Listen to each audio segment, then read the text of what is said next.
ಓಂ ಶಾಂತಿ. ಇಂದಿನ ದಿನಾಂಕ 31/1/2021. ಪ್ರಾರ್ಥ ಮುರುಳಿ ಬಾಪ್ತಾದ ಮಧುಬನ. ಮಧುರ ಮಕ್ಕಳೇ, ತಾವು ಇಲ್ಲಿಗೆ ಸರ್ವಶಕ್ತಿವಂತ ತಂದೆಯಿಂದ ಶಕ್ತಿಯನ್ನು ಪಡೆಯಲು ಅರ್ಥಾತ್ ಜ್ಯೋತಿಯಲ್ಲಿ ಜ್ಞಾನದ ಎಣ್ಣೆಯನ್ನು ಹಾಕಲು ಬಂದಿದ್ದೀರಿ. ಪ್ರಶ್ನೆ: ಶಿವನ ದಿಬ್ಬಣದ ಗಾಯನ ಏಕೆ ಇದೆ?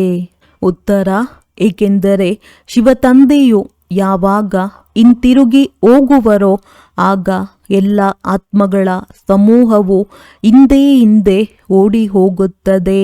ಮೂಲವತನದಲ್ಲಿ ಆತ್ಮಗಳ ಗೂಡು ಏರ್ಪಡುತ್ತದೆ.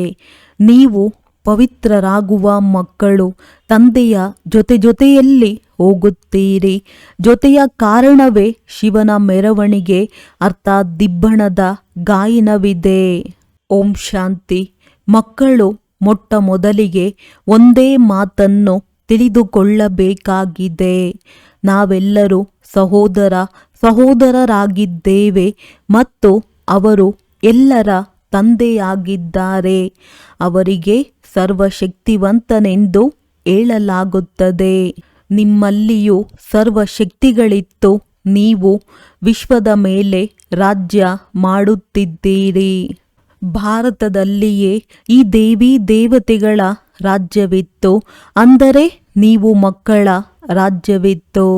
ನೀವು ಪವಿತ್ರ ದೇವಿ ದೇವತೆಗಳಾಗಿದ್ದೀರಿ. ನಿಮ್ಮ ಕುಲ ಅಥವಾ ರಾಜಧಾನಿ ಇತ್ತು. ಎಲ್ಲರೂ ನಿರ್ವಿಕಾರಿಗಳಾಗಿದ್ದರು. ಯಾರು ನಿರ್ವಿಕಾರಿಯಾಗಿದ್ದರು? ಆತ್ಮರು. ಈಗ ಪುನಃ ನೀವು ನಿರ್ವಿಕಾರಿಗಳಾಗುತ್ತಿದ್ದೀರಿ. ಸರ್ವಶಕ್ತಿವಂತ ತಂದೆಯನ್ನು ನೆನಪು ಮಾಡಿ ಅವರಿಂದ ಶಕ್ತಿಯನ್ನು ಪಡೆಯುತ್ತಿದ್ದೀರಿ.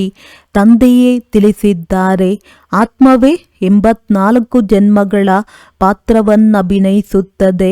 ಅದರಲ್ಲಿ ಯಾವ ಸತೋಪ್ರಧಾನ ಶಕ್ತಿ ಇತ್ತೋ ಅದು ದಿನ ಪ್ರತಿದಿನ ಕಡಿಮೆಯಾಗುತ್ತಾ ಹೋಗುತ್ತದೆ. ಆಗ ಸತೋಪ್ರಧಾನರಿಂದ ತಮೋಪ್ರಧಾನರಾಗುವರು. ಹೇಗೆ ಬ್ಯಾಟರಿಯ ಶಕ್ತಿಯು ಕಡಿಮೆಯಾಗುತ್ತಾ ಹೋದಂತೆ ವಾಹನವು ನಿಂತು ಹೋಗುತ್ತದೆ. ಬ್ಯಾಟರಿಯು ಡಿಸ್ಚಾರ್ಜ್ ಆಗುತ್ತದೆ. ಆತ್ಮದ ಬ್ಯಾಟರಿಯು ಫುಲ್ ಡಿಸ್ಚಾರ್ಜ್ ಆಗುವುದಿಲ್ಲ. ಅಲ್ಪ ಸ್ವಲ್ಪ ಶಕ್ತಿಯು ಉಳಿದಿರುತ್ತದೆ. ಹೇಗೆ ಯಾರಾದರೂ ಮರಣ ಹೊಂದಿದಾಗ ದೀಪ ಬೆಳಗಿಸುತ್ತಾರೆ. ಜ್ಯೋತಿಯು ನಂದಿ ಹೋಗದಿರಲೆಂದು ಅದರಲ್ಲಿ ಎಣ್ಣೆಯನ್ನು ಹಾಕುತ್ತಾ ಇರುತ್ತಾರೆ. ಬ್ಯಾಟರಿಯ ಶಕ್ತಿಯು ಕಡಿಮೆಯಾದಾಗ ಮತ್ತೆ ಚಾರ್ಜ್ ಮಾಡಲು ಇಡುತ್ತಾರೆ. ಈಗ ನೀವು ಮಕ್ಕಳು ತಿಳಿದುಕೊಂಡಿದ್ದೀರಿ. ನೀವಾತ್ಮರು ಸರ್ವಶಕ್ತಿವಂತರಾಗಿದ್ದೀರಿ. ಈಗ ಮತ್ತೆ ನೀವು ಸರ್ವಶಕ್ತಿವಂತ ತಂದೆಯೊಂದಿಗೆ ತಮ್ಮ ಬುದ್ಧಿಯೋಗವನ್ನಿಡುತ್ತೀರಿ. ಅದರಿಂದ ತಂದೆಯ ಶಕ್ತಿಯು ನಮ್ಮಲ್ಲಿ ಬಂದು ಬಿಡಲಿ ಎಂದು. ಏಕೆಂದರೆ ಶಕ್ತಿಯು ಕಡಿಮೆಯಾಗಿ ಬಿಟ್ಟಿದೆ. ಅವಶ್ಯವಾಗಿ ಅಲ್ಪ ಸ್ವಲ್ಪ ಉಳಿದಿರುತ್ತದೆ. ಅದು ಸಂಪೂರ್ಣ ಸಮಾಪ್ತಿಯಾಗಿ ಬಿಟ್ಟರೆ ಮತ್ತೆ ಶರೀರವೇ ಇರುವುದಿಲ್ಲ. ಆತ್ಮವು ತಂದೆಯನ್ನು ನೆನಪು ಮಾಡುತ್ತಾ ಈಗ ಸಂಪೂರ್ಣ ಪವಿತ್ರವಾಗಿ ಬಿಡುತ್ತದೆ. ಸತ್ಯಯುಗದಲ್ಲಿ ನಿಮ್ಮ ಬ್ಯಾಟರಿಯು ಪೂರ್ಣ ಚಾರ್ಜ್ ಆಗುತ್ತದೆ. ಮತ್ತೆ ಸ್ವಲ್ಪ ಸ್ವಲ್ಪವಾಗಿಯೇ ಕಡಿಮೆಯಾಗುತ್ತಾ ಹೋಗುತ್ತದೆ. ತ್ರೇತಾಯುಗಕ್ಕೆ ಬರುವಷ್ಟರಲ್ಲಿ ಮೀಟರ್ ಕಡಿಮೆಯಾಗುತ್ತದೆ. ಅದಕ್ಕೆ ಕಲೆಗಳು ಎಂದು ಹೇಳಲಾಗುತ್ತದೆ. ಆತ್ಮ ಯಾವುದು ಸತೋಪ್ರಧಾನವಾಗಿತ್ತೋ ಅದು ಸತೋ ಆಯಿತು ಎಂದು ಹೇಳುತ್ತಾರೆ. ಅದರಲ್ಲಿನ ಶಕ್ತಿಯು ಕಡಿಮೆಯಾಗಿ ಬಿಡುತ್ತದೆ. ನೀವು ತಿಳಿದುಕೊಂಡಿದ್ದೀರಿ. ಸತ್ಯಯುಗದಲ್ಲಿ ನಾವು ಮನುಷ್ಯರಿಂದ ದೇವತೆಗಳಾಗಿ ಬಿಡುತ್ತೇವೆ. ಈಗ ತಂದೆಯೂ ತಿಳಿಸುತ್ತಾರೆ, ನನ್ನನ್ನು ನೆನಪು ಮಾಡಿದರೆ ನೀವು ತಮೋಪ್ರಧಾನರಿಂದ ಸತೋಪ್ರಧಾನರಾಗಿ ಬಿಡುವಿರಿ. ನೀವೀಗ ತಮೋಪ್ರಧಾನರಾಗಿ ಬಿಟ್ಟಿದ್ದೀರಿ. ಆದ್ದರಿಂದ ಶಕ್ತಿಯೆಲ್ಲವೂ ಕಳೆದು ಹೋಗಿದೆ. ಮತ್ತೆ ತಂದೆಯನ್ನು ನೆನಪು ಮಾಡುವುದರಿಂದ ಪೂರ್ಣ ಶಕ್ತಿಯು ಬರುವುದು. ಏಕೆಂದರೆ ನಿಮಗೆ ತಿಳಿದಿದೆ, ದೇಹ ಸಹಿತ ದೇಹದ ಯಾವುದೆಲ್ಲ ಸಂಬಂಧಗಳಿವೆಯೋ ಅವೆಲ್ಲವೂ ಸಮಾಪ್ತಿಯಾಗಲಿವೆ. ನಂತರ ನಿಮಗೆ ಬೇಅದ್ದಿನ ರಾಜ್ಯವು ಸಿಗುತ್ತದೆ. ಬೇಅದ್ದಿನ ತಂದೆಯಾಗಿದ್ದಾರೆ, ಆದ್ದರಿಂದ ಬೇಅದ್ದಿನ ಆಸ್ತಿಯನ್ನೇ ಕೊಡುತ್ತಾರೆ. ನೀವೀಗ ಪತಿತರಾಗಿದ್ದೀರಿ. ನಿಮ್ಮ ಶಕ್ತಿಯು ಸಂಪೂರ್ಣ ಕಡಿಮೆಯಾಗಿ ಬಿಟ್ಟಿದೆ. ಏ ಮಕ್ಕಳೇ, ಈಗ ನನ್ನನ್ನು ನೆನಪು ಮಾಡಿ. ನಾನು ಸರ್ವಶಕ್ತಿವಂತನಾಗಿದ್ದೇನೆ. ನನ್ನ ಮೂಲಕ ಸರ್ವಶಕ್ತಿವಂತ ರಾಜ್ಯವು ಸಿಗುತ್ತದೆ. ಸತ್ಯಯುಗದಲ್ಲಿ ದೇವಿ ದೇವತೆಗಳು ಇಡೀ ವಿಶ್ವದ ಮಾಲೀಕರಾಗಿದ್ದರು, ಪವಿತ್ರರಾಗಿದ್ದರು, ದೈವಿ ಗುಣವಂತರಾಗಿದ್ದರು. ಈಗ ಆ ದೈವಿ ಗುಣಗಳಿಲ್ಲ. ಎಲ್ಲರ ಬ್ಯಾಟರಿಯು ಪೂರ್ಣ ಡಿಸ್ಚಾರ್ಜ್ ಆಗತೊಡಗಿದೆ. ಈಗ ಮತ್ತೆ ಬ್ಯಾಟರಿಯನ್ನು ತುಂಬಿಸಲಾಗುತ್ತದೆ. ಪರಮಪಿತ ಪರಮಾತ್ಮನ ಜೊತೆ ಬುದ್ಧಿಯೋಗವನ್ನಿಡದ ಹೊರತು ಬ್ಯಾಟರಿಯು ಚಾರ್ಜ್ ಆಗಲು ಸಾಧ್ಯವಿಲ್ಲ. ಆ ತಂದೆಯೇ ಸದಾ ಪಾವನನಾಗಿದ್ದಾರೆ. ಇಲ್ಲಿ ಎಲ್ಲರೂ ಪತಿತರಾಗಿದ್ದಾರೆ. ಯಾವಾಗ ಪವಿತ್ರರಾಗಿರುವರೋ ಆಗ ಬ್ಯಾಟರಿಯು ಚಾರ್ಜ್ ಆಗಿರುತ್ತದೆ. ಆದ್ದರಿಂದ ಈಗ ತಂದೆಯು ತಿಳಿಸುತ್ತಾರೆ, ಒಬ್ಬರನ್ನೇ ನೆನಪು ಮಾಡಬೇಕಾಗಿದೆ. ಶ್ರೇಷ್ಠಾತಿ ಶ್ರೇಷ್ಠನು ಭಗವಂತನಾಗಿದ್ದಾರೆ. ಉಳಿದೆಲ್ಲವೂ ರಚನೆಯಾಗಿದೆ. ರಚನೆಯಿಂದ ರಚನೆಗೆ ಎಂದೂ ಆಸ್ತಿಯೂ ಸಿಗುವುದಿಲ್ಲ. ರಚಯಿತನು ಒಬ್ಬರೇ ಆಗಿದ್ದಾರೆ. ಅವರು ಬೇಅದ್ದಿನ ತಂದೆಯಾಗಿದ್ದಾರೆ. ಉಳಿದೆಲ್ಲರೂ ಅಲ್ಪಕಾಲದ ತಂದೆಯರಾಗಿದ್ದಾರೆ. ಬೇಅದ್ದಿನ ತಂದೆಯನ್ನು ನೆನಪು ಮಾಡುವುದರಿಂದ ಬೇಅದ್ದಿನ ರಾಜ್ಯ ಭಾಗ್ಯವು ಸಿಗುತ್ತದೆ. ಅಂದಾಗ ಮಕ್ಕಳು ಆಂತರ್ಯದಲ್ಲಿ ತಿಳಿದುಕೊಳ್ಳಬೇಕು, ನಮಗಾಗಿ ತಂದೆಯು ಹೊಸ ಪ್ರಪಂಚ ಸ್ವರ್ಗದ ಸ್ಥಾಪನೆ ಮಾಡುತ್ತಿದ್ದಾರೆ. ಡ್ರಾಮಾ ಪ್ಲಾನ್ ಅನುಸಾರ ಸ್ವರ್ಗದ ಸ್ಥಾಪನೆಯಾಗುತ್ತಿದೆ. ನಿಮಗೆ ತಿಳಿದಿದೆ, ಸತ್ಯಯುಗ ಬರಲಿದೆ. ಸತ್ಯಯುಗದಲ್ಲಿ ಸದಾ ಸುಖವಿರುತ್ತದೆ. ಅದು ಹೇಗೆ ಸಿಗುತ್ತದೆ? ಅದಕ್ಕಾಗಿ ತಂದೆಯು ತಿಳಿಸುತ್ತಾರೆ, ನನ್ನೊಬ್ಬನನ್ನೇ ನೆನಪು ಮಾಡಿ. ನಾನು ಸದಾ ಪಾವನನಾಗಿದ್ದೇನೆ. ನಾನೆಂದು ಮನುಷ್ಯತನುವನ್ನು ತೆಗೆದುಕೊಳ್ಳುವುದಿಲ್ಲ. ದೈವಿ ಶರೀರವನ್ನಾಗಲಿ ಮಾನವ ಶರೀರವನ್ನಾಗಲಿ ತೆಗೆದುಕೊಳ್ಳುವುದಿಲ್ಲ.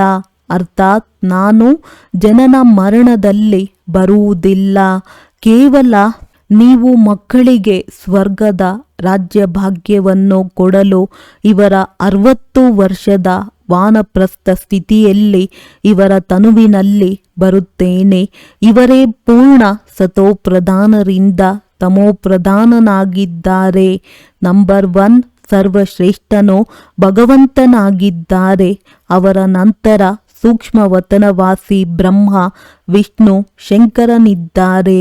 ಇವರ ಸಾಕ್ಷಾತ್ಕಾರವಾಗುತ್ತದೆ.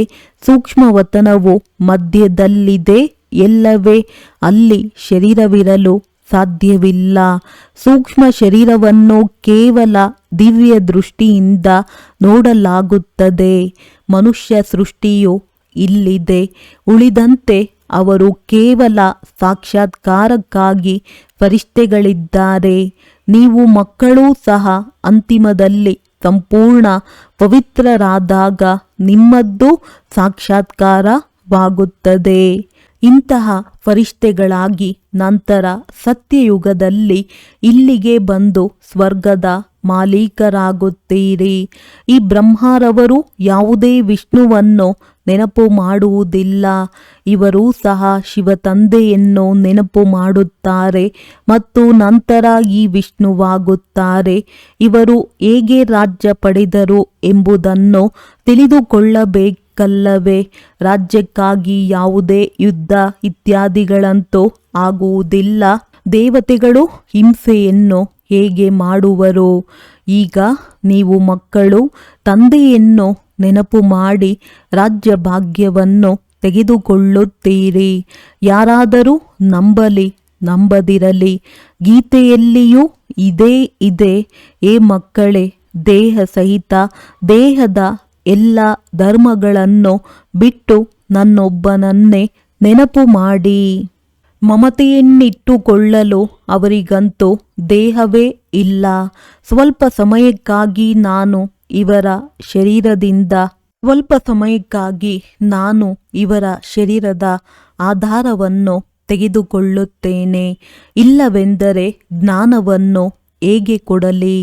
ನಾನು ಬೀಜರೂಪನಲ್ಲವೇ? ಇಡೀ ವೃಕ್ಷದ ಜ್ಞಾನವು ನನ್ನ ಬಳಿ ಇದೆ, ಮತ್ಯಾರಿಗೂ ಗೊತ್ತಿಲ್ಲ. ಸೃಷ್ಟಿಯ ಆಯಸ್ಸು ಎಷ್ಟಾಗಿದೆ, ಹೇಗೆ ಇದರ ಸ್ಥಾಪನೆ, ಪಾಲನೆ, ವಿನಾಶವಾಗುತ್ತದೆ, ಇದು ಮನುಷ್ಯರಿಗೆ ತಿಳಿದಿರಬೇಕಲ್ಲವೇ?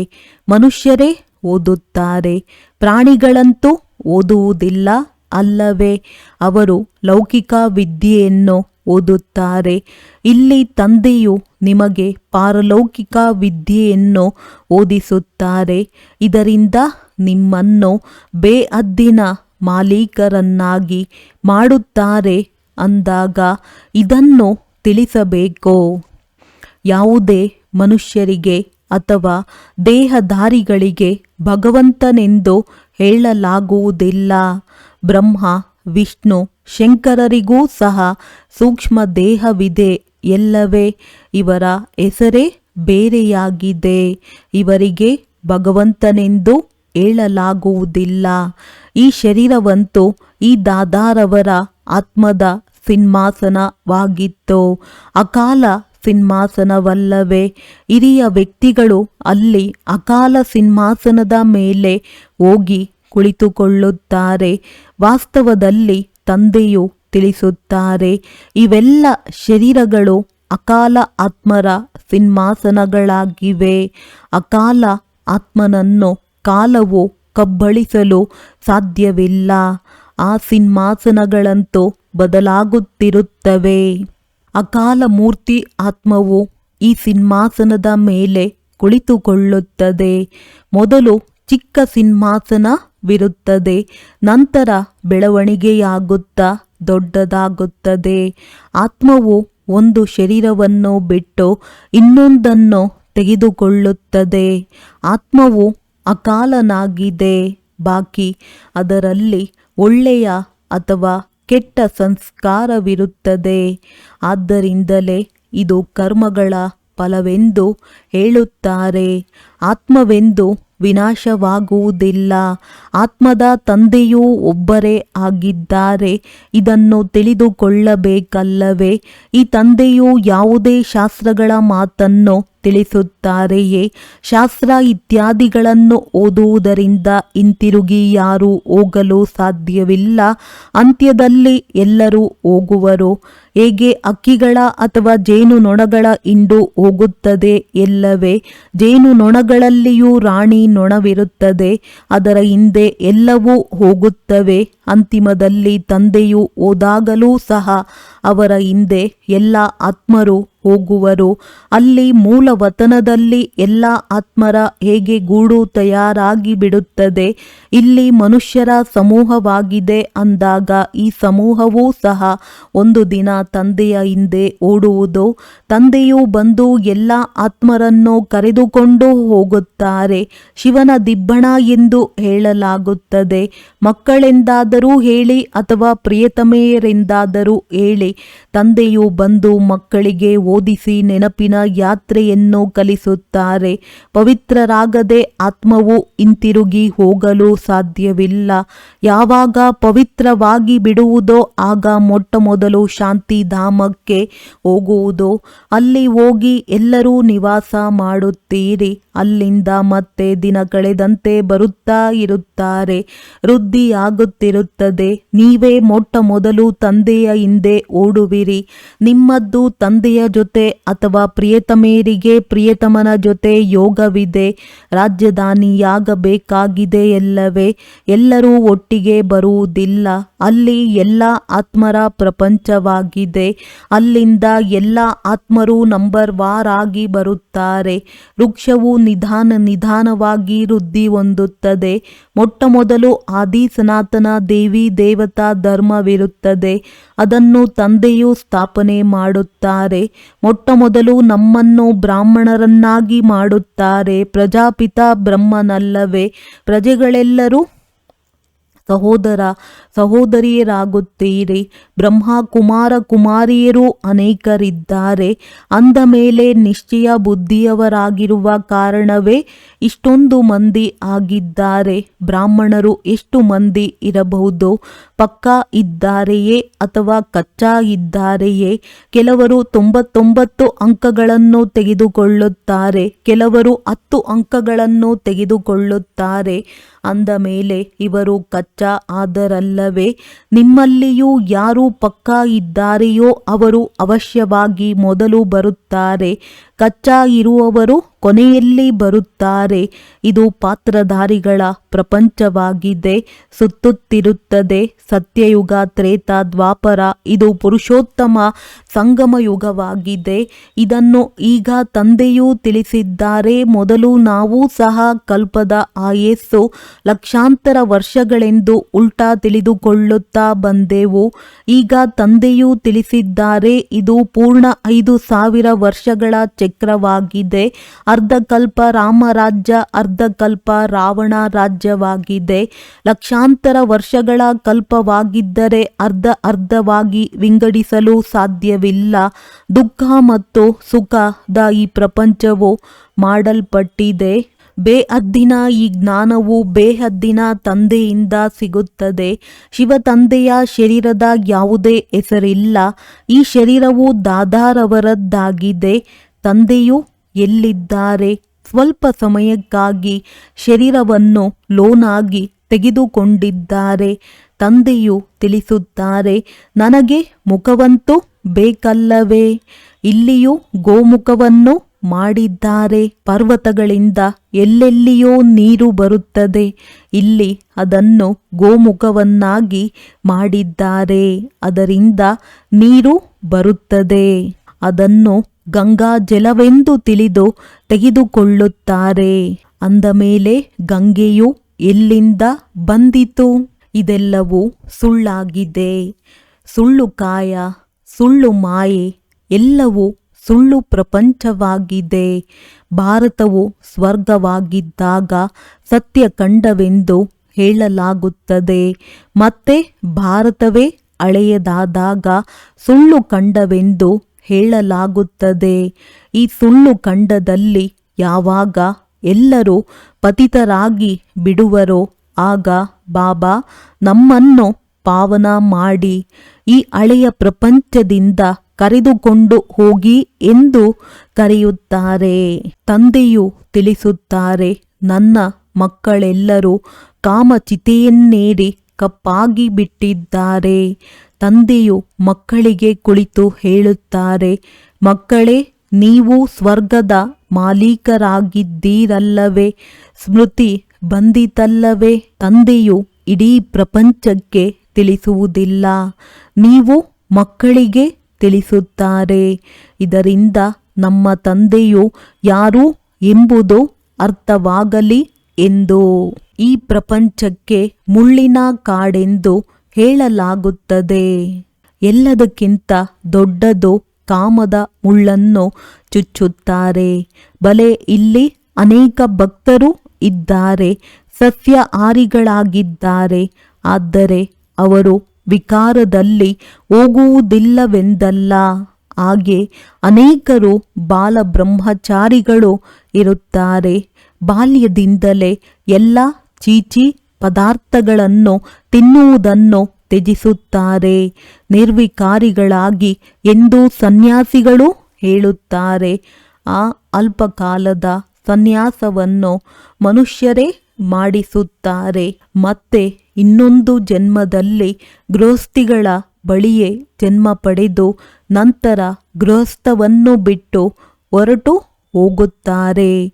ಸತ್ಯಯುಗದಲ್ಲಿ ಈ ಕೃಷ್ಣ ಮುಂತಾದ ದೇವತೆಗಳು ಎಂದಾದರೂ ಗೃಹಸ್ಥವನ್ನು ಬಿಡುತ್ತಾರೆಯೇ? ಇಲ್ಲ. ಅಂದಾಗ ಇಲ್ಲಿ ಮನುಷ್ಯರದ್ದು ಅಲ್ಪಕಾಲದ ಸನ್ಯಾಸವಾಗಿದೆ, ನಿಮ್ಮದ್ದು ಬೇಅದ್ದಿನ ಸನ್ಯಾಸವಾಗಿದೆ. ಇಡೀ ಪ್ರಪಂಚ ಸಂಬಂಧ ಮೊದಲಾದುದರ ಸನ್ಯಾಸ ಮಾಡುತ್ತೀರಿ. ನಿಮಗಾಗಿ ಈಗ ಸ್ವರ್ಗದ ಸ್ಥಾಪನೆಯಾಗುತ್ತಿದೆ. ನಿಮ್ಮ ಬುದ್ಧಿಯು ಸ್ವರ್ಗದ ಕಡೆಯೇ ಹೋಗುವುದು. ಆದ್ದರಿಂದ ಶಿವತಂದೆಯನ್ನೇ ನೆನಪು ಮಾಡಬೇಕಾಗಿದೆ. ಬೇಅದ್ದಿನ ತಂದೆಯೂ ತಿಳಿಸುತ್ತಾರೆ, ನನ್ನನ್ನು ನೆನಪು ಮಾಡಿ ಮನ್ಮನಾಭವ ಮಧ್ಯಾಜೀಭವ ಆಗ ನೀವು ದೇವತೆಗಳಾಗಿ ಬಿಡುತ್ತೀರಿ. ಇದು ಅದೇ ಗೀತಾ ಭಾಗವಾಗಿದೆ, ಸಂಗಮ ಯುಗವೂ ಆಗಿದೆ. ನಾನು ಸಂಗಮದಲ್ಲಿಯೇ ತಿಳಿಸುತ್ತೇನೆ. ರಾಜಯೋಗವನ್ನು ಅವಶ್ಯವಾಗಿ ಮೊದಲ ಜನ್ಮದಲ್ಲಿ ಅಂದರೆ ಸಂಗಮದಲ್ಲಿಯೇ ಇವರು ಕಲಿತಿರಬೇಕು. ಈ ಸೃಷ್ಟಿಯು ಬದಲಾಗುತ್ತದೆ ಎಲ್ಲವೇ. ನೀವು ಪತಿತರಿಂದ ಪಾವನರಾಗಿ ಬಿಡುತ್ತೀರಿ. ಈಗ ಇದು ಪುರುಷೋತ್ತಮ ಸಂಗಮ ಯುಗವಾಗಿದೆ. ಯಾವಾಗ ನಾವು ಇಂತಹ ತಮೋಪ್ರಧಾನರಿಂದ ಸತೋಪ್ರಧಾನರಾಗುತ್ತೇವೆ, ಪ್ರತಿಯೊಂದು ಮಾತನ್ನು ಚೆನ್ನಾಗಿ ತಿಳಿದುಕೊಂಡು ನಿಶ್ಚಯ ಮಾಡಿಕೊಳ್ಳಬೇಕು. ಇದನ್ನು ಯಾವುದೇ ಮನುಷ್ಯರು ಹೇಳುತ್ತಿಲ್ಲ. ಇದು ಶ್ರೀಮತ ಅರ್ಥಾತ್ ಭಗವಂತನ ಶ್ರೇಷ್ಠಾತಿಶ್ರೇಷ್ಠ ಮತವಾಗಿದೆ. ಉಳಿದೆಲ್ಲವೂ ಮನುಷ್ಯ ಮತವಾಗಿದೆ. ಮನುಷ್ಯ ಮತದಿಂದ ಇಳಿಯುತ್ತಲೇ ಬರುತ್ತೀರಿ. ಈಗ ಶ್ರೀಮತದಿಂದ ನೀವು ಮೇಲೇರುತ್ತೀರಿ. ಈಗ ತಂದೆಯು ಮನುಷ್ಯರಿಂದ ದೇವತೆಗಳನ್ನಾಗಿ ಮಾಡಿಬಿಡುತ್ತಾರೆ. ದೈವಿ ಮತವು ಸ್ವರ್ಗವಾಸಿಗಳದ್ದಾಗಿದೆ ಮತ್ತು ಇದು ನರಕವಾಸಿ ಮನುಷ್ಯರ ಮತವಾಗಿದೆ. ಯಾವುದಕ್ಕೆ ರಾವಣನ ಮತವೆಂದು ಹೇಳಲಾಗುತ್ತದೆ. ರಾವಣ ರಾಜ್ಯವೂ ಸಹ ಕಡಿಮೆ ಇಲ್ಲ. ಇಡೀ ಪ್ರಪಂಚದಲ್ಲಿ ರಾವಣನ ರಾಜ್ಯವಿದೆ. ಇದು ಬೇಅದ್ದಿನ ಲಂಕೆಯಾಗಿದೆ. ಯಾವುದರಲ್ಲಿ ರಾವಣನ ರಾಜ್ಯವಿದೆ, ನಂತರ ದೇವತೆಗಳ ಪವಿತ್ರ ರಾಜ್ಯವಿರುವುದು. ಅಲ್ಲಿ ಬಹಳ ಸುಖವಿರುತ್ತದೆ. ಸ್ವರ್ಗದ ಎಷ್ಟೊಂದು ಮಹಿಮೆ ಇದೆ. ಸ್ವರ್ಗಸ್ಥರಾದರೆಂದು ಹೇಳುತ್ತಾರೆ. ಅಂದ ಮೇಲೆ ಅವಶ್ಯವಾಗಿ ನರಕದಲ್ಲಿದ್ದರಲ್ಲವೇ? ನರಕದಿಂದ ಹೋದರೆಂದರೆ ಅವಶ್ಯವಾಗಿ ನಂತರ ನರಕದಲ್ಲಿಯೇ ಬರುವರಲ್ಲವೇ? ಈಗ ಸ್ವರ್ಗವೆಲ್ಲಿದೆ? ಈ ಮಾತುಗಳು ಯಾವುದೇ ಶಾಸ್ತ್ರಗಳಲ್ಲಿಲ್ಲ. ಈಗ ತಂದೆಯು ನಿಮಗೆ ಸಂಪೂರ್ಣ ಜ್ಞಾನವನ್ನು ಕೊಡುತ್ತಾರೆ. ಬ್ಯಾಟರಿಯು ತುಂಬುತ್ತದೆ. ಮಾಯೆಯು ಮತ್ತೆ ಬುದ್ಧಿಯೋಗವನ್ನು ತುಂಡರಿಸುತ್ತದೆ. ಒಳ್ಳೆಯದು. ಮಧುರಾತಿ ಮಧುರ ಅಗಲಿ ಹೋಗಿ ಮರಳಿ ಸಿಕ್ಕಿರುವ ಮಕ್ಕಳ ಪ್ರತಿ ಮಾತ್ಪಿತಾ ಬಾಪ್ತಾದಾರವರ ನೆನಪು, ಪ್ರೀತಿ ಹಾಗೂ ಸುಪ್ರಭಾತ. ಆತ್ಮಿಕ ಮಕ್ಕಳಿಗೆ ಆತ್ಮಿಕ ತಂದೆಯ ನಮಸ್ತೆ. ಧಾರಣೆಗಾಗಿ ಮುಖ್ಯ ಸಾರ: ಮನ ವಚನ ಕರ್ಮದಿಂದ ಪವಿತ್ರರಾಗಿ ಆತ್ಮಾರೂಪಿ ಬ್ಯಾಟರಿಯನ್ನು ಚಾರ್ಜ್ ಮಾಡಿಕೊಳ್ಳಬೇಕಾಗಿದೆ. ಪಕ್ಕಾ ಬ್ರಾಹ್ಮಣರಾಗಬೇಕಾಗಿದೆ. ಮನ್ಮತ ಹಾಗೂ ಮನುಷ್ಯ ಮತವನ್ನು ಬಿಟ್ಟು ಒಬ್ಬ ತಂದೆಯ ಶ್ರೀಮತದಂತೆ ನಡೆದು ಸ್ವಯಂವನ್ನು ಶ್ರೇಷ್ಠ ಮಾಡಿಕೊಳ್ಳಬೇಕಾಗಿದೆ. ಸತೋಪ್ರಧಾನರಾಗಿ ತಂದೆಯ ಜೊತೆ ಹಾರಿ ಹೋಗಬೇಕಾಗಿದೆ. ವರದಾನ: ಸತ್ಯತೆಯ ಶಕ್ತಿಯ ಮೂಲಕ ಪ್ರಕೃತಿ ಅಥವಾ ವಿಶ್ವವನ್ನು ಸತೋಪ್ರಧಾನ ಮಾಡುವಂತಹ ಮಾಸ್ಟರ್ ವಿಧಿ ವಿಧಾತ ಭವ. ಯಾವಾಗ ತಾವು ಮಕ್ಕಳು ಸತ್ಯತೆಯ ಶಕ್ತಿಯನ್ನು ಧಾರಣೆ ಮಾಡಿಕೊಂಡು ಮಾಸ್ಟರ್ ವಿಧಿ ವಿಧಾತ ಆಗುವಿರಿ, ಆಗಲೇ ಪ್ರಕೃತಿಯು ಸತೋಪ್ರಧಾನವಾಗಿ ಬಿಡುತ್ತದೆ. ಯುಗವು ಸತ್ಯಯುಗವಾಗುತ್ತದೆ. ಸರ್ವ ಆತ್ಮರುಗಳು ಸದ್ಗತಿಯ ಅದೃಷ್ಟವನ್ನು ಬೆಳಗಿಸಿಕೊಳ್ಳುವರು. ತಮ್ಮ ಸತ್ಯತೆಯು ಪಾರಸದಂತೆ ಹೇಗೆ ಪಾರಸವು ಲೋಹವನ್ನು ಪಾರಸವನ್ನಾಗಿ ಮಾಡಿಬಿಡುತ್ತದೆಯೋ ಹಾಗೆಯೇ ಸತ್ಯತೆಯ ಶಕ್ತಿಯು ಆತ್ಮನನ್ನು, ಪ್ರಕೃತಿಯನ್ನು, ಸಮಯವನ್ನು, ಸರ್ವ ಸಾಮಗ್ರಿಗಳನ್ನು, ಸರ್ವ ಸಂಬಂಧ ಸಂಸ್ಕಾರಗಳನ್ನು, ಆಹಾರ ವ್ಯವಹಾರ ಎಲ್ಲವನ್ನು ಸತೋಪ್ರಧಾನವನ್ನಾಗಿ ಮಾಡಿಬಿಡುತ್ತದೆ. ಸ್ಲೋಗನ್: ಯಾರನ್ನು ಪ್ರಕೃತಿಯ ಏರುಪೇರುಗಳು ಆಕರ್ಷಣೆ ಮಾಡುವುದಿಲ್ಲವೋ ಅವರೇ ಯೋಗಿ ಆತ್ಮರಾಗಿದ್ದಾರೆ. ಅವ್ಯಕ್ತ ಸೂಚನೆಗಳು: ಈ ಅವ್ಯಕ್ತ ಮಾಸದಲ್ಲಿ ಬಂಧನ ಮುಕ್ತರಾಗಿ ಜೀವನ್ಮುಕ್ತ ಸ್ಥಿತಿಯ ಅನುಭವ ಮಾಡಿರಿ. ಸ್ವದರ್ಶನ ಚಕ್ರಧಾರಿ ಆಗಿ ನಂತರ ಛತ್ರಧಾರಿ ಆಗಿರಿ. ದೇಹದ ಸ್ಮರಣೆಯ ಅನೇಕ ವ್ಯರ್ಥ ಸಂಕಲ್ಪಗಳ ಚಕ್ರದಿಂದ, ಲೌಕಿಕ ಮತ್ತು ಅಲೌಕಿಕ ಸಂಬಂಧಗಳ ಚಕ್ರದಿಂದ, ಅನೇಕ ಜನ್ಮಗಳ ಸ್ವಭಾವ ಸಂಸ್ಕಾರಗಳ ಚಕ್ರದಿಂದ, ಪ್ರಕೃತಿಯ ವಿವಿಧ ಆಕರ್ಷಣೆಗಳ ಚಕ್ರಗಳಿಂದ ಮುಕ್ತರಾದಾಗ ಅನ್ಯ ಆತ್ಮಗಳನ್ನೂ ಸಹ ತಂದೆಯಿಂದ ಲಭಿಸಿದ ಶಕ್ತಿಗಳ ಮೂಲಕ ಈ ಅನೇಕ ಚಕ್ರಗಳಿಂದ ಸುಲಭವಾಗಿ ಮುಕ್ತಗೊಳಿಸುವಿರಿ ಹಾಗೂ ಜೀವನ್ಮುಕ್ತರನ್ನಾಗಿ ಮಾಡಬಹುದು. ಒಳ್ಳೆಯದು. ಓಂ ಶಾಂತಿ.